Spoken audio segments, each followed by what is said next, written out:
किसकी हुई चांदी कौन रहा खाली, आज जाने मोदी सरकार के 10 बड़े ऐलान। वित्त मंत्री निर्मला सीतारमण ने 1 फरवरी को देश का आम बजट पेश किया। इस आम बजट में देश को क्या मिला, जनता कितने फायदे में कितने नुकसान में, चलिए 10 बिंदुओं में जानते हैं। सरकार ने 75 साल से अधिक उम्र के करदाताओं को राहत दी। सीतारमण ने वित्त वर्ष 2021 और 22 के अपने बजट भाषण में घोषणा की कि केवल पेंशन और ब्याज आय वालों 75 साल से अधिक आयु के वरिष्ठ नागरिकों के लिए आयकर रिटर्न दाखिल करने की आवश्यकता नहीं होगी। ब्याज का भुगतान करने वाले बैंक अपनी ओर से कटौती कर लेंगे। इसके अलावा वित्त मंत्री निर्मला सीतारमण ने सोमवार को आयकर आकलन मामलों को फिर से खोले जाने की समय सीमा 6 साल से घटाकर 3 साल कर दी। इसके साथ ही कर धोखाधड़ी से जुड़े ऐसे गंभीर मामलों में छिपाई गई 50 लाख रुपए या उससे अधिक है, यह अवधि 10 साल होगी। उन्होंने कहा कि आकलन संबंधी मामलों को फिर से खोले जाने को लेकर करदाताओं के मन में बनी अनिश्चितता को दूर करने के लिए समय सीमा पहले की 6 साल से कम कर 3 साल होगी। वित्त मंत्री ने कहा कि कर विभाग अनिवासी भारतीय एनआरआई की दोहरा कराधान संबंधी कठिनाइयों को दूर करने के लिए नियमों को अधिसूचित करेगा। डिजिटल भुगतान को बढ़ावा देने के लिए 1,500 करोड़ की योजना का प्रस्ताव। केंद्र सरकार ने देश में डिजिटल भुगतान को बढ़ावा देने के लिए सोमवार को 1,500 करोड़ रुपए की योजना का प्रस्ताव रखा।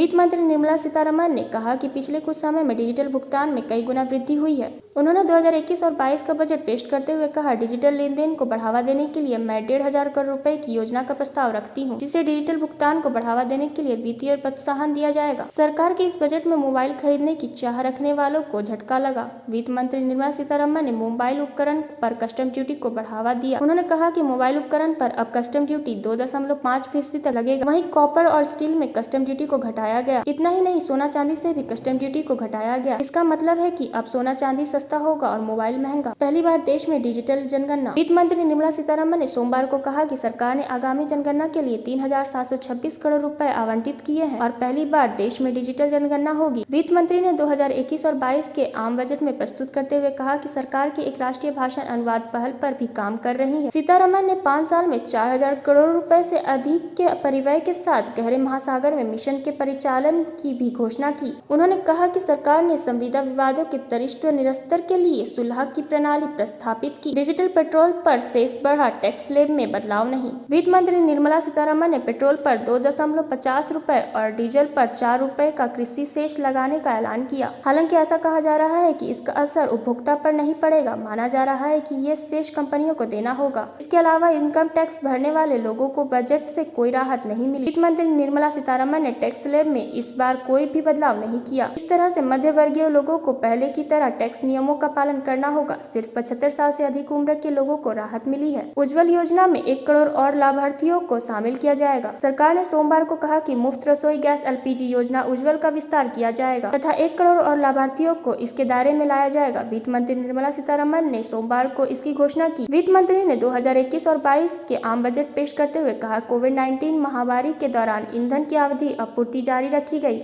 उन्होंने कहा कि घरों में पाइप के जरिए गैस पहुंचाने और वाहन को CNG मुहिम कराने की सिटी गैस वितरण नेटवर्क का विस्तार कर 100 और जिलों को इसके दायरे में लाया जाएगा। उन्होंने गैस आधारित अर्थव्यवस्था को बढ़ावा देने के लिए सामान्य वाहन क्षमता के नियमों की खातिर परिवहन प्रणाली ऑपरेटर TSO की भी घोषणा की। कोरोना वैक्सीन के लिए 35,000 करोड़ का ऐलान। 2021 और 22 के आम बजट प्रस्तुत करते हुए निर्मला सीतारमण ने कहा, मैंने 2021 और 22 के लिए कोविड-19 टीकों के वास्ते 35,000 करोड़ रुपए का प्रावधान रखती हूँ। मैं जरूरत पड़ने पर और धन देने की प्रतिबद्धता जताती हूँ। उन्होंने कहा कि भारत पहले ही कोविड-19 के 2 टीकों के इस्तेमाल की मंजूरी दे चुका है और देश में जल्द ही 2 और टीकों का टीकाकरण अभियान में शामिल किया जाएगा। 7 बंदरगाह परियोजनाओं के लिए करीब 2,000 करोड़ रुपए की घोषणा। सरकार ने 2,000 करोड़ रुपए से अधिक के निवेश से 7 बंदरगाह परियोजनाओं की घोषणा की। वित्त मंत्री निर्मला सीतारमण ने अपने बजट भाषण में कहा कि ये परियोजनाओं की सार्वजनिक निजी भागीदारी PPP के तहत कार्यान्वित की जाएगी। वित्त मंत्री सीतारमण ने लोकसभा में पहला कागज रहित आम बजट पेश करते हुए कहा कि उन्होंने PPP मोड के जरिए 2,000 करोड़ रुपए से अधिक के निवेश से 7 बंदरगाह परियोजनाओं का प्रस्ताव किया है। भारत में अभी 12 प्रमुख बंदरगाह हैं जो केंद्र सरकार के नियंत्रण में। इसमें दीनदयाल पूर्ववर्ती, कांडला,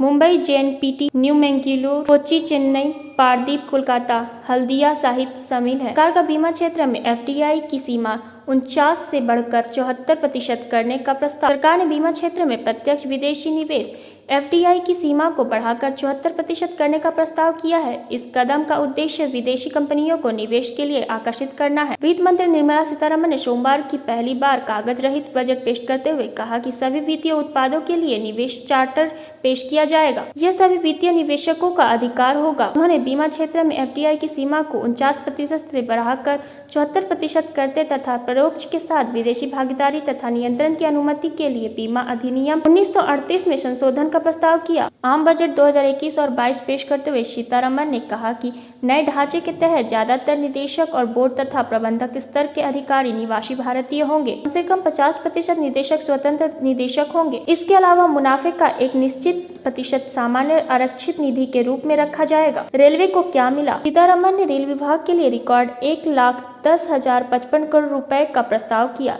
जिसमें 1,07,100 करोड़ रुपए बुनियादी ढांचे पर व्यय होंगे। उन्होंने कहा कि दिसंबर 2023 तक देश में सभी ब्रॉड गेज रेल लाइन का विद्युतीकरण हो जाएगा। वित्त मंत्री निर्मला सीतारमण ने कहा कि कोविड-19 महामारी का मुकाबला करने के लिए सरकार के 27.1 लाख करोड़ रुपए के आत्मनिर्भर भारत पैकेज से संचारात्मक सुधारों को बढ़ावा मिला है। तमाम ऐसी खबरों के लिए बने रहे हमारे चैनल कमिंग भारत के साथ। लाइक शेयर सब्सक्राइब नहीं किया तो जल्द से जल्द